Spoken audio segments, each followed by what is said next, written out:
Day 18 of 30 days challenge. हमारा पहला एक वर्ड है सैंक्टम। इसका मतलब होता है जैसे कोई भी शुद्ध या फिर पवित्र स्थान है, स्पेशली कोई मंदिर हो सकता है या फिर कोई भी तीर्थ स्थल है, तो उसके अंदर का जो पार्ट होता है, उसके अंदर का जो भाग होता है, उसको सैंक्टम बोलते हैं। जैसे मंदिर होता है तो उसको बहुत ज़्यादा पवित्र माना जाता है, तो उसकी जो पवित्रता होती है, उस पवित्रता से लोगों की बहुत ज़्यादा आस्था जुड़ी हुई होती है या फिर बहुत ज़्यादा श्रद्धा जुड़ी हुई होती है, क्योंकि वहाँ पर इंसान अपने मन की जो शांति होती है उसको महसूस कर पाता है। The priest perform the puja inside the sanctum of the temple, मतलब मंदिर के अंदर के भाग में जो कि बहुत ज़्यादा पवित्र माना जाता है, उसके अंदर वहाँ पर पुजारियों ने पूजा की। वी आर्स, ये एक फ्रेज होती है। इसका मतलब होता है कि जैसे सुबह के शुरुआती जो घंटे होते हैं उनको वी आर्स बोला जाता है, मतलब आधी रात के बाद और सुबह होने से पहले के जो घंटे होते हैं उनको वी आर्स बोला जाता है। I stayed of reading until the wee hours and now I am exhausted, मतलब सुबह होने के पहले के जो घंटे होते हैं, मतलब अभी सुबह नहीं हुई है, उससे पहले के जो घंटे होते हैं, आधी रात के बाद के जो घंटे होते हैं, मैं तब तक पढ़ता रहा और अभी मैं बहुत ज़्यादा एग्जॉस्टेड महसूस कर रहा हूँ या फिर बहुत ज़्यादा थका हुआ महसूस कर रहा हूँ। चेयरपर्सन एक इंसान है जो कि किसी मीटिंग को लीड करता है या फिर उस मीटिंग के अंदर जो भी डिस्कशन होने वाली है उसको लीड करता है या फिर उसको मैनेज करता है। The companies chairperson announced the quarterly financial results, मतलब जो कंपनी का चेयरपर्सन है या फिर कंपनी का जो अध्यक्ष है, उसने 3 महीने का जो कंपनी का फाइनेंशियल रिजल्ट है उसको अनाउंस किया या फिर उसकी घोषणा की। अक्लेम्ड, मतलब पॉजिटिव वे में कोई पर्सन है या फिर कोई भी चीज़ है जिसकी बहुत ज़्यादा प्रशंसा हो रही है, बहुत ज़्यादा सराहना हो रही है,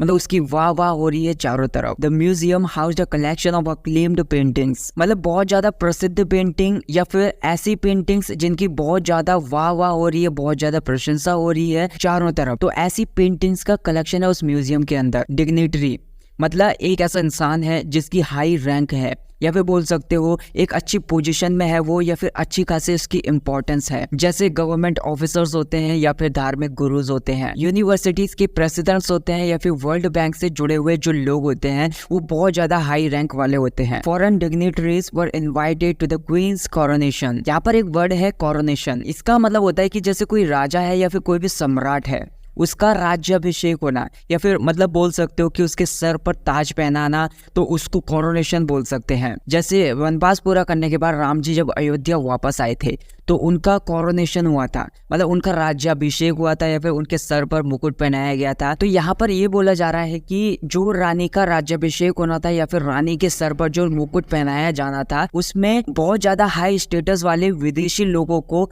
आमंत्रित किया गया था। वल्नरेबल, मतलब कोई भी इंसान है या फिर कोई भी चीज़ है, आप ऐसा बोल सकते हो कि वो बहुत ज़्यादा असुरक्षित है, या फिर बोल सकते हो कि उसको शारीरिक तौर पर बहुत ज़्यादा चोट पहुंचाई जा सकती है या फिर इमोशनली उसको बहुत ज़्यादा चोट पहुंचाई जा सकती है। जैसे नया नया बिल्ली का बच्चा पैदा हुआ है तो वो ठंड के मौसम में पैदा हुआ है, तो अब इस टाइम पे वो बहुत ज़्यादा सेंसिटिव हो जाएगा, तो उसको ठंड भी लग सकती है, तो मतलब वो बहुत ज़्यादा असुरक्षित है। She felt vulnerable after sharing her personal story with the group, मतलब अपने ग्रुप के साथ उसने अपनी पर्सनल स्टोरी को शेयर कर दिया, तो अब उसे बहुत ज्यादा असुरक्षित महसूस हो रहा है, मतलब उसे इमोशनली बहुत ज्यादा चोट पहुंचाई जा सकती है, ऐसा उसे महसूस हो रहा था। टेक अ डिप, मतलब थोड़ी देर के लिए पानी में तैरना या फिर पानी के अंदर डूब जाना, ऐसे सेंस में इसका यूज किया जा सकता है, मतलब थोड़े टाइम के लिए। It's such a hot day, let's take a dip in the lake, मतलब आज के दिन में बहुत ज्यादा गर्मी है, चलो थोड़ी देर के लिए झील के अंदर डुबकी लगाते हैं, झील के अंदर तैरते हैं थोड़ी देर के लिए। डिफ्रॉड,